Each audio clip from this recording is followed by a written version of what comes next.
Selamat pagi saudara-saudara. Sebelum kita memulai membaca Alkitab, mari kita berdoa. Terima kasih Bapak, kami bersyukur pagi ini bisa bangun dengan tubuh yang sehat tanpa kurang apapun. Sebelum kami melakukan aktivitas hari ini, kami rindu untuk membaca Alkitab Tuhan, untuk melandasi hidup kami dengan kebenaran-Mu. Oleh sebab itu kami semakin hari semakin berkenan di hadapan-Mu Tuhan. Urapilah setiap kami Tuhan, di dalam nama Tuhan Yesus. Haleluya. Amin. Yerusalem dikepung oleh Sanherib.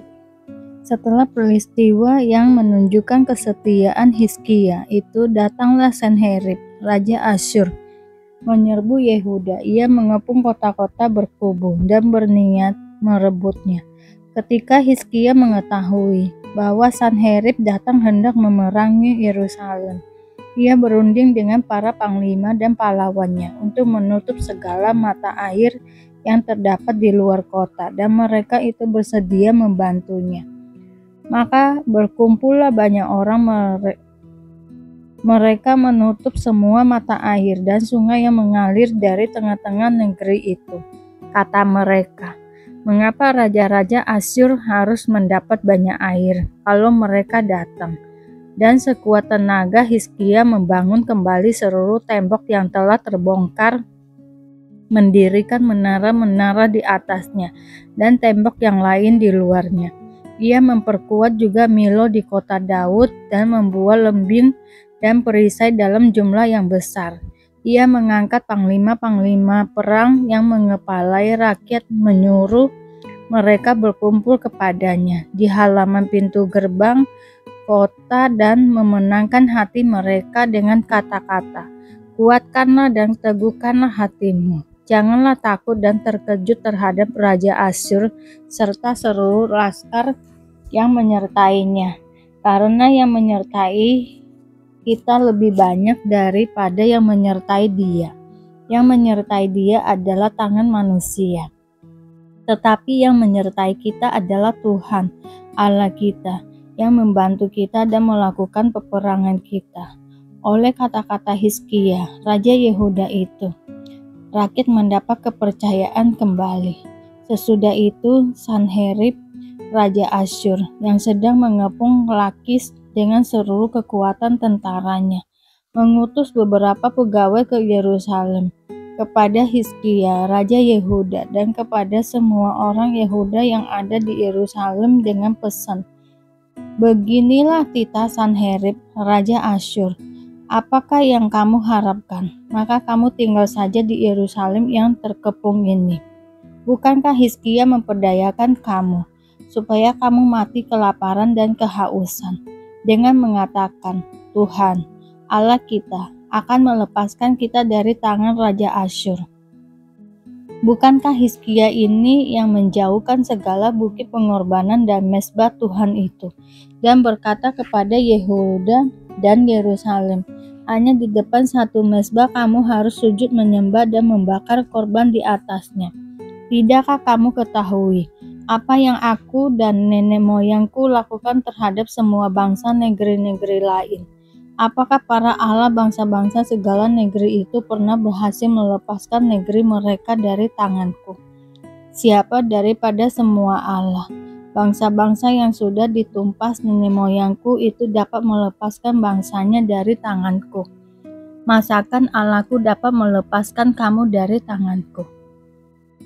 Sekarang, janganlah Hizkia memperdayakan dan membujuk kamu seperti ini. Janganlah percaya kepadanya, karena tidak ada Allah dari bangsa atau kerajaan manapun yang dapat melepaskan bangsanya dari tanganku dan dari tangan nenek moyangku. Lebih-lebih lagi Allahmu itu tak dapat melepaskan kamu dari tanganku." Dan masih banyak lagi yang diucapkan pegawai-pegawai Sanherib itu menentang Tuhan Allah dan menentang Hizkia, hambanya. Ia menulis juga surat yang penuh cela dan hujat terhadap Tuhan Allah Israel, bunyinya, "Sebagaimana para Allah bangsa-bangsa, segala negeri lain tidak dapat melepaskan bangsanya dari tanganku, demikian pula Allah Hizkia takkan dapat melepaskan bangsanya dari tanganku." Dan mereka berseru dengan suara nyaring dalam bahasa Yehuda kepada rakyat Yerusalem yang ada di atas tembok untuk menakutkan dan mengejutkan mereka, supaya mereka dapat merebut kota itu. Mereka berbicara tentang Allah Yerusalem seperti tentang para Allah bangsa-bangsa di dunia adalah buatan tangan manusia. Yerusalem luput dari tangan Sanherib. Tetapi oleh karena itu, Raja Hizkia dan Nabi Yesaya bin Amos berdoa dan berseru kepada sorga. Lalu Tuhan mengirim malaikat yang melenyapkan semua pahlawan yang gagah perkasa, pemuka dan panglima yang ada di perkemahan Raja Asyur, sehingga ia kemalu-maluan kembali ke negerinya. Kemudian ia ditewaskan dengan pedang oleh anak-anak kandungnya sendiri ketika ia masuk rumah Allahnya. Demikianlah Tuhan menyelamatkan Hizkia dan penduduk Yerusalem dari tangan Sanherib, Raja Asyur, dan dari tangan semua musuhnya.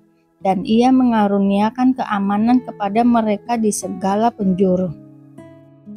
Banyak orang membawa persembahan ke Yerusalem untuk Tuhan dan barang-barang berharga untuk Hizkia, Raja Yehuda itu.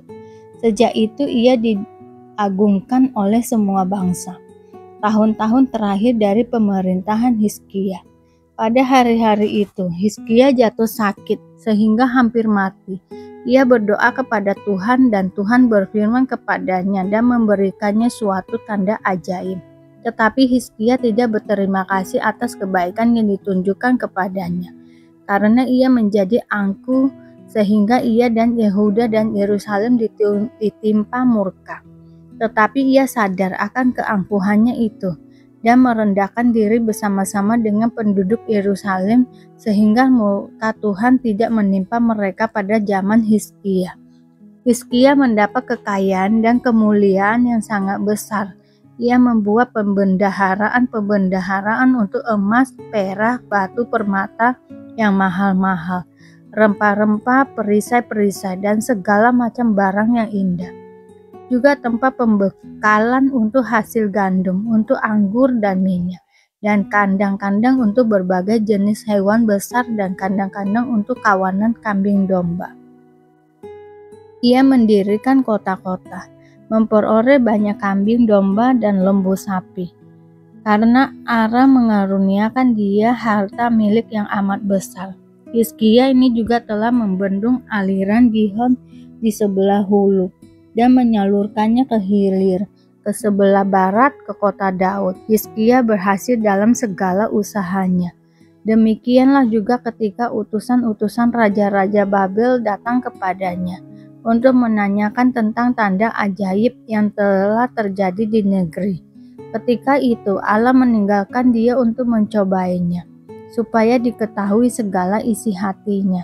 Selebihnya dari riwayat Hizkia dan perbuatan-perbuatannya yang setia, sesungguhnya semuanya itu tertulis dalam penglihatan Nabi Yesaya bin Amos, dalam kitab Raja-Raja Yehuda dan Israel.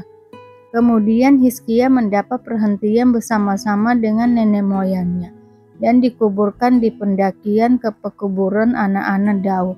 Pada waktu kematiannya, seluruh Yehuda dan penduduk Yerusalem memberi penghormatan kepadanya. Maka Manasye anaknya menjadi raja menggantikan dia. Raja Manasye berumur 12 tahun pada waktu ia menjadi raja, dan 55 tahun lamanya ia memerintah di Yerusalem. Ia melakukan apa yang jahat di mata Tuhan, sesuai dengan perbuatan keji bangsa-bangsa yang telah dihalaukan Tuhan dari depan orang Israel. Ia mendirikan kembali bukit-bukit pengorbanan yang telah dirobohkan oleh Hizkia ayahnya. Ia membangun mesbah-mesbah untuk para Baal, membuat patung-patung Asyera dan sujud menyembah kepada segenap tentara langit dan beribadah kepadanya. Ia mendirikan mesbah-mesbah di rumah Tuhan, walaupun sehubungan dengan rumah itu. Tuhan telah berfirman di Yerusalem, namaku akan tinggal untuk selama-lamanya. Dan ia mendirikan juga mesbah-mesbah bagi segenap tentara langit di kedua pelataran rumah Tuhan. Bahkan ia mempersembahkan anak-anaknya sebagai korban dalam api di Lebak Ben Hinnom. Ia melakukan ramal telaah dan sihir, dan menghubungi para pemanggil arwah dan para pemanggil roh perama. Ia melakukan banyak yang jahat di mata Tuhan, sehingga ia menimbulkan sakit hatinya. Ia menaruh juga patung berhala yang telah dibuatnya dalam rumah Allah. Walaupun Allah telah berfirman kepada Daud dan kepada Salomo, anaknya, dalam rumah ini dan di Yerusalem yang telah kupilih dari antara segala suku Israel, aku akan menaruh namaku untuk selama-lamanya.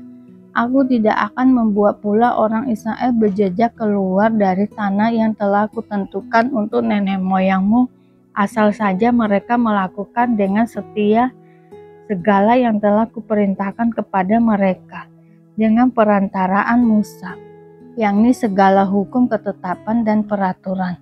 Tetapi Manasye menyesatkan Yehuda dan penduduk Yerusalem, sehingga mereka melakukan yang jahat lebih daripada bangsa-bangsa yang telah dipunahkan Tuhan dari depan orang Israel. Kemudian berfirmanlah Tuhan kepada Manasye dan rakyatnya, tetapi mereka tidak menghiraukan. Oleh sebab itu Tuhan mendatangkan kepada mereka panglima-panglima tentara Raja Asyur yang menangkap Manasye dengan kaitan, membelenggu dengan rantai, tembaga, dan membawanya ke Babel.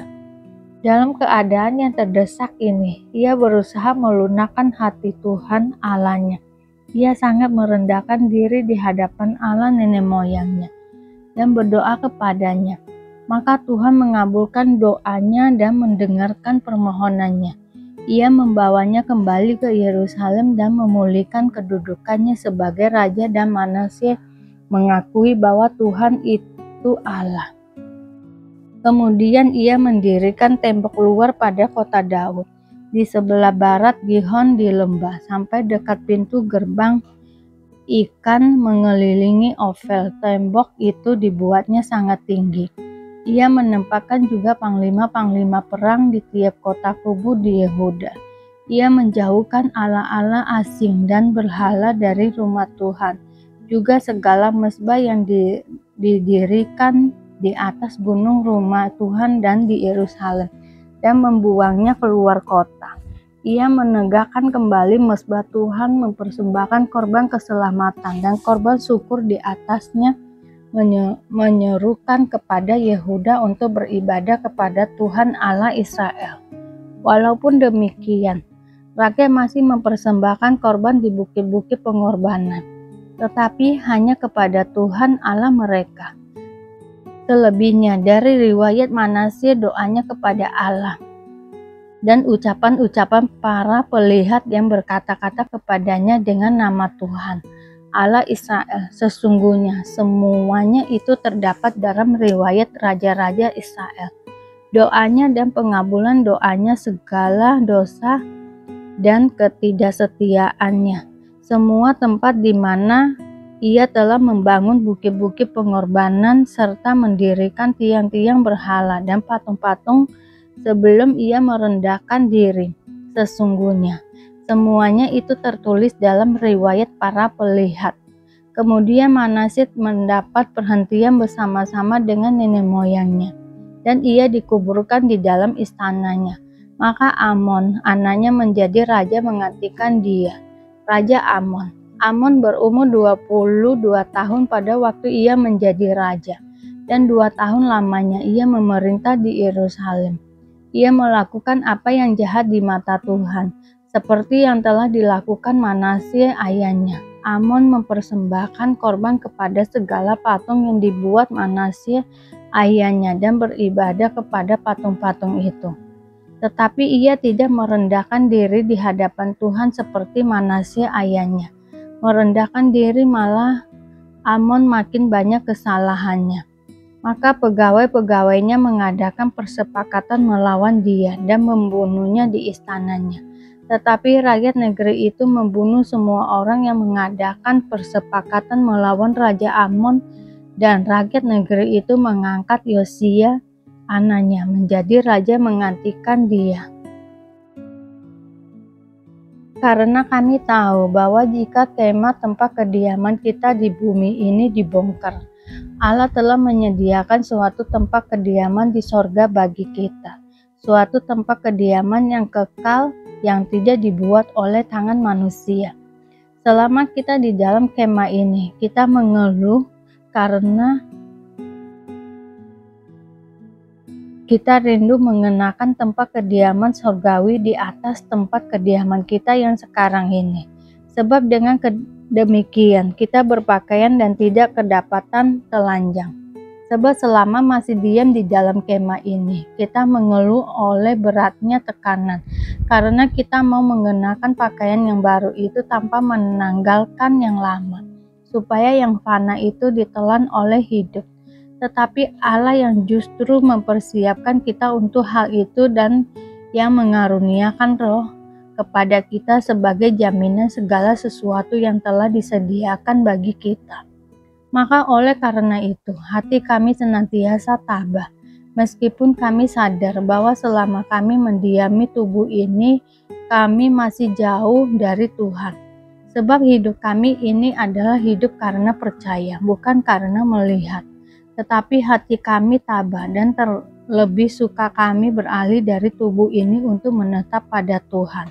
Sebab itu juga kami berusaha, baik kami diam di dalam tubuh ini maupun kami diam di luarnya, supaya kami berkenan kepadanya.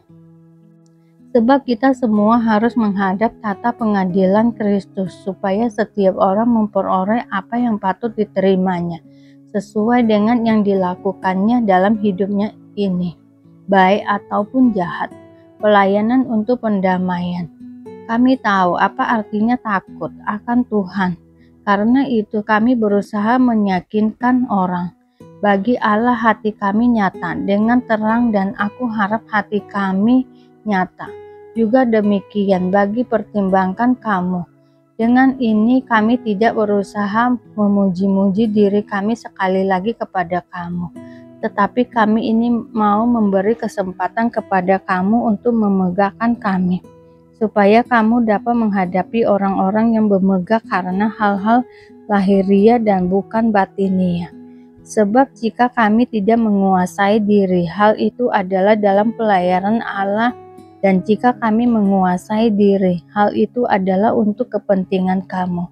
Sebab kasih Kristus yang menguasai kami, karena kami telah mengerti bahwa jika satu orang sudah mati untuk semua orang, maka mereka semua mati. Dan Kristus telah mati untuk semua orang, supaya mereka yang hidup tidak lagi hidup untuk dirinya sendiri, tetapi untuk Dia yang telah mati dan telah dibangkitkan untuk mereka. Sebab itu kami tidak lagi menilai seorang juga pun menurut ukuran manusia. Dan jika kami pernah menilai Kristus menurut ukuran manusia, sekarang kami tidak lagi menilainya demikian. Jadi siapa yang ada di dalam Kristus, ia adalah ciptaan baru. Yang lama sudah berlalu, sesungguhnya yang baru sudah datang. Dan semuanya ini dari Allah, yang dengan perantaraan Kristus telah mendamaikan kita dengan dirinya, dan yang telah mempercayakan pelayanan pendamaian itu kepada kami. Sebab Allah mendamaikan dunia dengan dirinya, oleh Kristus dengan tidak memperhitungkan pelanggaran mereka. Ia telah mempercayakan berita pendamaian itu kepada kami. Jadi kami ini adalah utusan-utusan Kristus. Seakan-akan Allah menasihati kamu dengan perantaraan kami. Dalam nama Kristus kami meminta kepadamu, berilah dirimu didamaikan dengan Allah. Dia yang tidak mengenal dosa telah dibuatnya menjadi dosa karena kita, supaya dalam Dia kita dibenarkan oleh Allah. Terima kasih Bapak untuk hari ini, sehingga kami dapat membaca Alkitab-Mu Tuhan. Mari doa Bapa kami. Bapa kami yang di surga, dikuduskanlah nama-Mu, datanglah kerajaan-Mu, jadilah kehendak-Mu di bumi seperti di surga. Berikanlah kami pada hari ini makanan kami yang secukupnya, dan ampunilah kami akan kesalahan kami, seperti kami juga mengampuni orang yang bersalah kepada kami. Dan janganlah membawa kami ke dalam pencobaan, tetapi lepaskanlah kami daripada yang jahat, karena Engkau-lah yang mempunyai kerajaan dan kuasa dan kemuliaan sampai selama-lamanya. Terima kasih Bapak. Kami selalu bersyukur atas apapun Tuhan berikan hidup kami. Engkau tidak pernah meninggalkan kami ya Bapa. Hidup kami akan senantiasa berkecukupan di dalam-Mu. Di dalam nama Tuhan Yesus kami berdoa dan mengucap syukur. Amin, amin, amin. Tuhan Yesus memberkati.